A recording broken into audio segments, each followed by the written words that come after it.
Welcome, friends, back to our class series on the topic of fear and how to overcome fear. Let us begin today with a prayer. Divine Mother, Great Masters, beloved Guru, with you by my side, what is there to fear? Help us to face all challenges with courage and with you in our heart, guiding us in everything we do. Om Shanti Shanti. Amen. Again, welcome back. And today this is the fourth in a series of classes.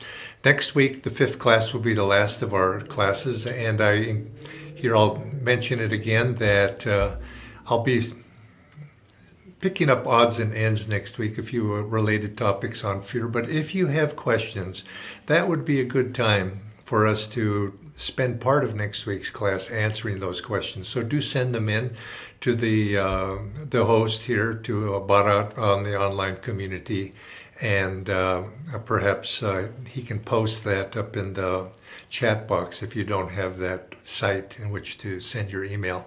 So as I said, this evening we're going to talk about fear. And we're going to talk about the fear of death. Something very, very instinctual that is, you could say, it's ingrained within us, is that the desire to preserve ourselves, the will to survive. You could say it's one of the most basic impulses in all creatures. Everybody nobody or no creature, conscious being, wants to die. They want to perpetuate existence. It's one of the basic elements of life itself. But before I go there, I'll remind you that last week we spoke about non-attachment, and I want to finish one part of non-attachment that I didn't mention. And honestly, thinking about it, it relates also to the topic we're going to speak today, which is death. In a sense, if we perfect this quality of non-attachment I'm going to mention here, it also, you could say, death has no fear for us. And that's the quality of contentment. You know, it's said, Patanjali does in the Yoga Sutras, that contentment is he doesn't say this, but it's often been related elsewhere, that it's the supreme virtue. And why is that? It's because the quality that comes to us when we perfect this quality of contentment, as you could say all the yamas, niyamas, when perfected, they give us certain powers, or certain qualities. And the one that comes with contentment is the experience of bliss. We're in the state of bliss. And so in a sense, you can see why it's the supreme virtue, because we are perfectly content in ourselves, meaning that there's no circumstances outside of ourselves that need to be fulfilled. In other words, we're completely fulfilled because we're content. And it's this quality that you can imagine, if I'm perfectly content, I don't need anything, and what happens outside of myself is not relevant to my state of consciousness, not relevant to my state of well-being. And so whether that is a very outwardly successful life, or perhaps other people might qualify it as less successful, but for yourself, it doesn't matter. And so too, if death comes, what does it matter? Because you're content in yourself. That's not dependent upon things of this world, particularly it's within yourself.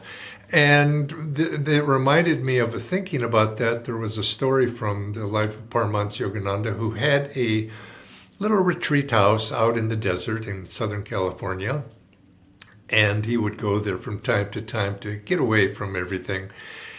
And he would take the monks there with him. And one time he was there with the monks, and he pointed out he had a neighbor that, this houses there in the desert are fairly well spaced out, but he pointed that he had a neighbor, and there was somewhat of an elderly gentleman there who lived by himself. He says, look at that man. He's like a king in his castle, because the man, there was a simple house. This fellow had a simple house, and he was always happy, and he was, you could sort of think of a fellow who was whistling and just perfectly content in himself. But the outer circumstances were very, very simple. And he says, he's like a king in his castle. And he said, that's how we should be too, whatever the outward circumstances are. And so this is, you could say, the quality that we, if we can, to engender that, and something you could, we might say, well, how can I be content if I'm missing this, that, or the other thing in my life? Well, that's the point, isn't it? We want to be able to be content without that, but we can practice that. We can practice that. And it goes back to what I said last week. It's just like mentally building a fire at night and just throwing all of those things in there. But if you have been, I think all of us in our lives have been content at some point or another. Even you go to that fabled vacation that you've been looking for, maybe it's to the beach or the ocean or the seashore or something. And you get everything just right, and you've got your blanket or your lounge chair on the sand, and you got your cool drink there, and you sit down and you have that sense of, and you're, no worries. You're very content for maybe 5 minutes. But this is the point. Why does it have to only be 5 minutes? You see, we can practice contentment, and it's that feeling, that feeling of release that you feel when, I'm content. The tensions have melted away, and if you notice closely, yes, it's the mental tensions and the complexities that are somewhat gone, but it's also a feeling in the heart when you're very content. The heart's emotions and feelings are at rest. And I think this is the major part. And when that's at rest, the mind follows the heart. When the heart is at rest, the mind generally will follow along. You can practice that. When you feel content, try to say, okay, remember that feeling of contentment. And then you begin to extend it. Now, contentment is not based upon, I don't have this worry or that worry. Because that's, you could say that you're always, to the degree that we're stuck in this duality, going to have worries. That's what we're trying to get over. But that feeling, if we can engender that feeling and recall it, because you could say it's like recalling that calmness in meditation. We try to feel very, very still. And that's part of contentment, that still, calm feeling, suffused with joy.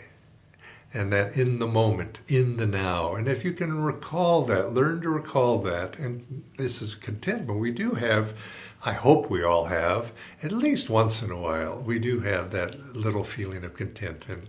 Beautiful day, everything's nice, but it doesn't last, we know that. Until we can develop that inner quality, no matter what the circumstances are. And it doesn't mean being inefficient or continuing to lie on the seashore. It means in the midst of activity, you see. Why do we have to wait for the pleasant seashore experience? Why not be content right now? And that's, you could say, when we can do that, what's there to fear? I mean, this is you might say, to strengthen ourselves. And you could also think of it this way. You might think of, there's this visualization. You could sort of, when you're meditating, when you're feeling very calm, you're on the seashore maybe, think all of those little things that want to invade your calmness, invade you and make you worried about this, make you worried about that. Imagine each of them as a little bit of string is attaching you to those things. And mentally you just go snip, snip, snip, snip all those strings. And they're like helium balloons. If you cut the string, they just float away. And you can sort of, and what's left, of course, when there is, it leaves you in that state of peace. And so, in a sense, you can use these little exercises. But when you could say it's a good segue, you might say, this topic of contentment into what we're focusing on this evening is the topic of death. Of why being, if we're perfectly content, there's nothing to worry about. There's nothing to fear. And in a sense, we approach whatever comes, Lord. Let it come. I'm happy in your presence. And if it's life and the great successes, great. If it's less success, you might say the difficulties, okay, I can deal with it.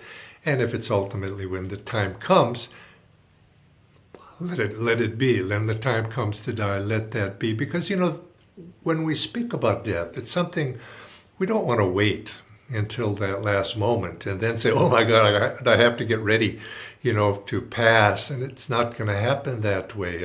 We're shaping in the moments of our life right now, those thoughts that are going to come to us, those feelings that are come to us when the time comes for us to pass. And I think the best or a good approach to all of this is like that story of the village lady, which Ramakrishna used to speak about, but it's been repeated many times. So the village lady would come to the home and clean the household, and she did a good job. She considered that household, the people there, the children there, she cared for as her own, and she gave full attention to them. But in the back of her mind, she always knew it was not her household, it was not her home, her family. Her home was in the village far away, which she would go once a week back to the village to visit her children in her home.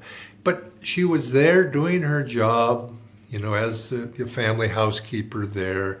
But her mind, there was a part of her mind was also realizing, I'm just a steward here. I'm serving here, but this is not my true home. My true home is back there. And I think in the same way, it's a good way to approach life. We do our very, very best. We take care of the home. We take care of the family. We take all care of everything here. But on a deeper level, we know on some part, I'm just here as a steward. I'm here for temporary time.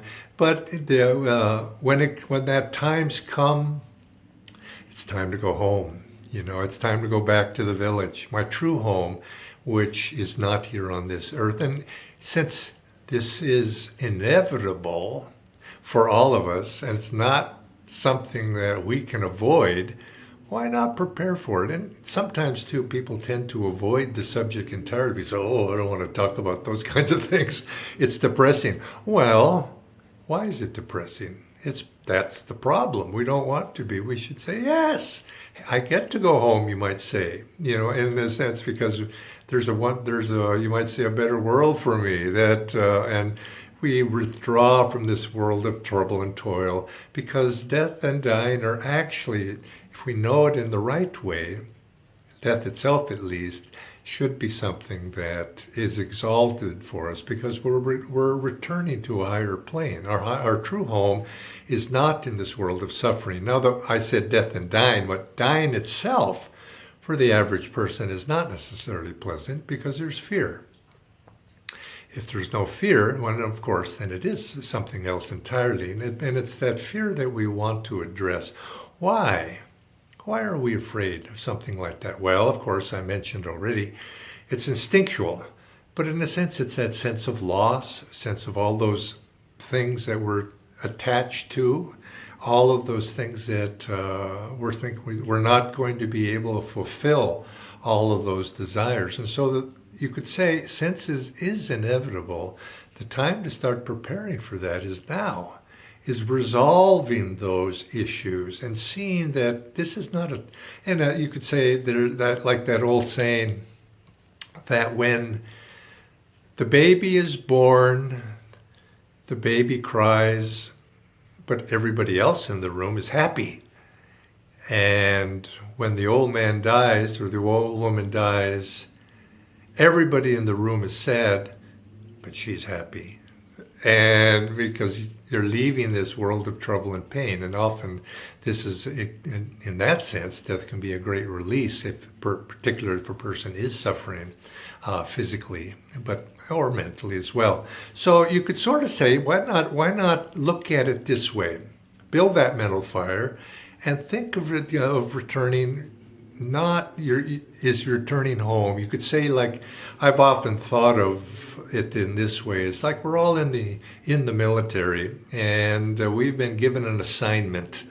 And when you're on assignment and you're in the military, you do your job and you're part of the team, and you do the best you possibly can. But in the back of your mind, you're waiting for that the assignment's going to end and you get to return home, because we're in a foreign country, you might say. You're militarily assigned who knows where. It's not your home country, but when you go home to your true home. And so you can say that we're here And this, what we think of as our home, is really not. It's a foreign territory. Our true home is with God in that when we return back. So what happens actually? And I think this is a little bit something to look into and think about just a little bit. What happens when we die? Of course, the soul, we know this, we're not the body. We're something beyond the body. We inhabit this body, and this body is of the physical plane. But when the body is given back, taken from us perhaps, it's not the end. The existence doesn't end. We return to the deeper state of consciousness of this body, which would be the astral world. And the body returns to the astral plane. And that astral plane, you could say, is the blueprint for what happens out here in this physical plane. And those who are awakened in a superconscious state in this world can, in this lifetime, in this physical body, we can become aware of this astral world. But for most people, it's something that animates the body. It's the blueprint for the physical world behind this body, but we're not really aware of it unless you have that ability. Now, Paramhansa Yogananda said most of his days, he said, most of my day is spent in the astral world. And you could and of course there's beyond the astral world, the causal world as well. His consciousness was on that level. And when other people would go to sleep at night, he of course would go into states of samadhi, and he would roam in other planes besides this physical world. But that's not the common experience for us, of course. But yet, when this body is dropped, it's not non-existence. It's the soul is released from the body. And in that release, we begin to experience ourselves on that higher plane. Now, Paramhansa Yogananda did say for most people who are not awakened yet much, the experience after death, it tends to be a bit foggy. They tend to lose consciousness, and they go into a state of peace that's enjoyable in that sense, because it's not burdened by the trials and travails of this body, but they're not necessarily aware of that. It's you might say compare it to going to sleep, and it's every night you could say is like a mini death. We go to sleep and we roam around in the subconscious world with dreams, and then we awaken up again. And so it is for most people. They dream at night, just so they dream in the astral world, a bit unconsciously, not in control of it and not aware particularly. Or sometimes it's a very deep dream, no dreams. And they awaken again in a new body. Karma draws them back. But for the person a little bit more enlightened, a little bit aware, and you could say one of the goals and tests of the yogi is to be able to, at the point of death, is to maintain that awareness and that transition into the astral world. And Paramhansa Yogananda said for his disciples, those who are true to the end, and truly not just sticking it out, but truly faithful disciples, he promised all of us, he said, at the time of death, I or one of the masters will come and appear and usher you into the astral realm. And of course, passing from this body in more of a conscious state.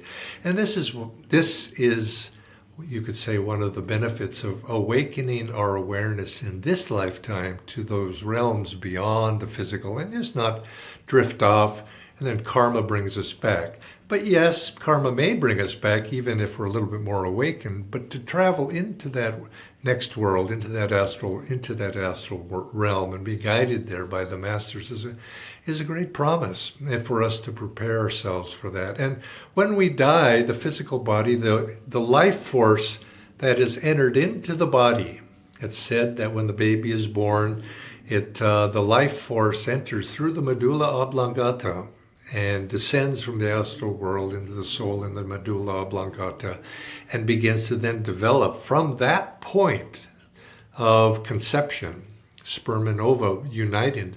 In that point in the body itself is developed, and through the nervous system in the embryo and ultimately into the body, and is given birth. When we die, we reverse that course. The life force that is feeding us begins to depart the body, and it departs and ultimately leaves the body, and the body begins to close down, the senses begin to close down. Now, many people die with pain, physical pain, and you could say that pain is released, because as we begin to lose the senses, there's a great sense of relief as the body itself. We don't feel the body, is it? But that's not the first, that's, you could say, not the last sense to go. That begins to, you could say, awareness of the physical pains of the body begin to release. But one by one, the senses begin to shut down. And it said the last of the senses to shut down is the sense of hearing. And this is one reason that Master said, if somebody's dying in your presence, there's often a tradition of somebody, you could chant Om in their right ear, Om, so that to remind them of that higher consciousness, keep their mind there, keep their mind upwardly pointed. And if a person is a devotee and can actually experience the Om vibration and consciously entered into the Om vibration, that's a great blessing and boon to do so. But assuming most people cannot do that, Yoganandaji said, when you're in the presence of somebody is dying, be careful what you say. Don't be happy, send happiness. Make sure, try to have that person who's leaving the body leave in a state of upliftment, not in a state of sorrow, not in a state of regret, because those things are, you could say, magnetic to the soul and will bring the person back with that consciousness in the next life. Let them leave joyfully, and keep your thoughts, keep your mind, as if you're an onlooker, so that person leaves in a high state. But eventually, the body or the soul exits. I've told this story to some of you before, but I had a friend in Delhi who passed, and he consciously knew he was going to die, and he laid down on his bed and gathered all his family around him. And he said, I'm about to leave. And he was an elderly man, but he was a Kriyaband, his old sense of a young man. He was and a friend of Swami Kriyananda's. And as he began to leave the body, he began to explain it. He says, now the life force has left the lower limbs, and he couldn't feel the lower limbs anymore. And then he was having his family around him sing bhajans. And then he said, now the body has left the body parts as they work their way up until they got to the heart. And he says, now it's the life force is leaving. And he just started chanting, Om.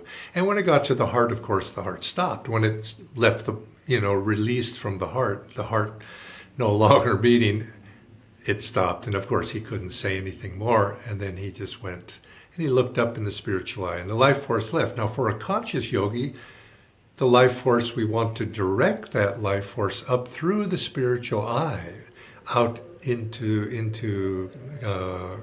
through the spiritual eye, if possible. For the average person, non-devotee, the person who's not as spiritually advanced, the life force ultimately leaves through the medulla oblongata and is in release. But to the degree of a person's consciousness is awake, and sometimes a little bit startled to find themselves without a body. And there's many stories, I'm sure we've read books that have been written about this, people's after-death experience. And oftentimes these people speak about seeing a great light.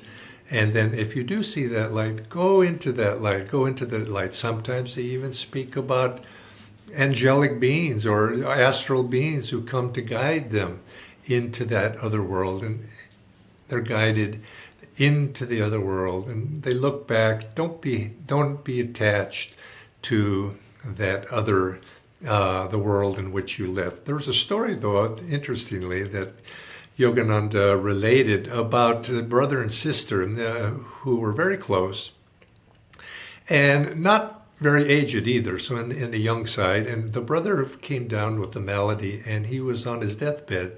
And he was about to pass, and he actually did seemingly start to die. He died, but his sister, who loved him very, very much, was calling. He says, don't go, I need you. And she was a devotee, And as was he. And he says, Master said you don't need to go, and you can stay if your will is strong. And I need you here to be with me. And I don't know what the circumstances were, but he did come back. And he related, he says, yes. When afterwards, he said, I was about to go and I was just leaving the body and I could hear you. I could hear you calling me back. And I came back. Now, whether that was a good thing, I don't know. But nevertheless, it goes to that point of being careful what you say toward the end of your time, because the sense of hearing is the last sense, apparently, to leave. But we pass into that astral world, and of course, our karma determines how long and where in those astral worlds we reside. Master said there are many, many worlds, many, many astral worlds, and we're drawn to those that are in harmony with our own consciousness. If a person seeks harmony, you're going to be drawn to places where that harmony will be, and you experience that depending upon your karma. If you're less than harmonious, let's say, you'd be maybe drawn to those areas. And we're drawn by the attraction of love to those people with who we have magnetism. We're drawn to those areas, those experiences, those souls in the afterworld. And so in a sense, the sense of departure when somebody else dies us, precedes us to the astral world, remember that those people that truly we have a magnetic attachment, their death is only temporary, and the earthly death is only temporary, and we meet all souls again in fulfillment. But of course, the astral world is not liberation by any means. There's karma there, and our time there is limited, and ultimately our karma, as I think it was Master who said, he says, yes, there comes a time when unfulfilled karma will begin to nag at you, pull you, until finally you're pulled back into the physical world and to re-establish your journey. Now, you might ask, well, why do I have to come back? Why can't I fulfill my karma there? Well, that's not possible on I said the astral world is more beautiful, more harmonious, more pleasant, but much of our karma can't be worked out in harmonious places. And it's a lot of those discords that we have, those negative things that we have yet, qualities that are less than harmonious need to be worked out in a plane where such things exist. And that's the physical plane, and the connections and the karmas that we have with other people, circumstances, and so forth. But for those things that karma that is related to beauty, those things, of course, as Swamiji would say, in the astral world, you experience those things, you're attracted to beautiful things, and the beautiful karmas that you have can be somewhat fulfilled there. But it's also, we must remember that the astral heavens, as they're spoken of in the various scriptures, this is not the ultimate goal. It's a temporary resting place, because that, on a deeper level, isn't our true home either.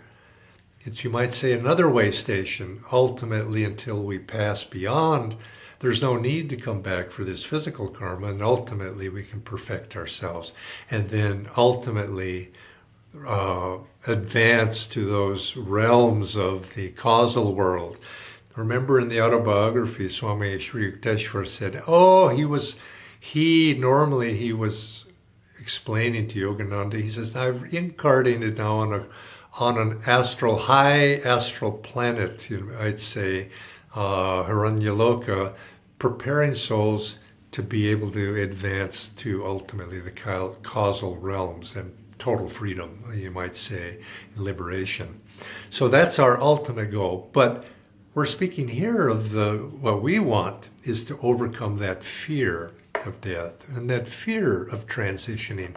And the masters have said, and all the great ones have said, there is nothing to fear. Face it with the qualities that we've been taught of courage, contentment, the feeling that God is my companion, God is with me at all times. And if we can go forward with that, we find that not only do we need, what you might say is, not only is it in death that we find our happiness, but we find our heaven is right here with us right now. It's not far away. People think, well, when I get to the astral realms or when I get to those heavenly realms, and it's the same, someday, why not now? And begin to live and make this existence, make this a heaven on earth, at least inwardly. And in this way, we direct our energies in the most positive way. And so take this as you might say, as a message of consolation. So many people it's because, again, it's instinctual. We have to preserve. That's, you might say, an instinctual pull of the physical body that ultimately we have to overcome. And we don't do it forcefully. We let it go. And you find that inevitably it's that relaxation that is at the heart of it. When we totally relax, we're content. And you could say death itself is a relaxation, because I can imagine as we die, there's a certain tension of, oh, I want to hold on. And Yogananda said an interesting thing. He says, as long as if you have a very strong will, you will not pass. But ultimately you come to, but that will tends to be it's not spiritual will necessarily, it's ego-driven will. And it's that release until finally say, okay, it's time to go. And I allow it to go. And then that, is when we pass, when we die. Now, of course, if a person's less conscious of these things, it's often just taken from us. And we're still struggling. I want that. And we hold on. And you could say this isn't a good attitude of holding on. One, it draws us back to that. But also you could say that there's tales of, and the spiritual tradition says there's, it's astral spirits are people that are hanging on with great tension to this physical world, and they're not allowed to transition. It's even said that this is one of the benefits, of course, of cremation versus burial, that when we cremate the body, there's less of a tendency for the soul to hang on to that body if there's a great resistance. But I think for the more spiritually advanced person who has practiced in our lifetime, or imagined, you might say, preparing might be the better word, who is prepared. And I think every day is, you might say, we go to sleep at night, we don't know if we're going to wake up in the morning, so why not just give yourself into God, into that flow of spirit. And you could take it even further. Every kriya, if you're kriyaban, every breath that we do, let it feel, we're letting it out, I'm content in the moment. Who knows if I'm going to take another? If we approach this way, it gives us a sense of freedom. I'm in God's hands. I'm in your hands, Lord. And come what may, you will guide me. Come what may, you will be with me. And so give these some thought. There's no need to, I'm not saying to look forward to death, because that might be a little morbid, but accept it at least. And in some ways, I kind of am looking forward to it. Wow, that's really interesting. We think about it. It's there as a potential our whole life. I wonder what that's going to be like. But I think in a sense, that's a joyful curiosity. But yet, while I'm here, I've got my job to do, and I'm going to do it as best as I can. So let's come back next week. We're going to, as I said, next week will be the last of our series of classes.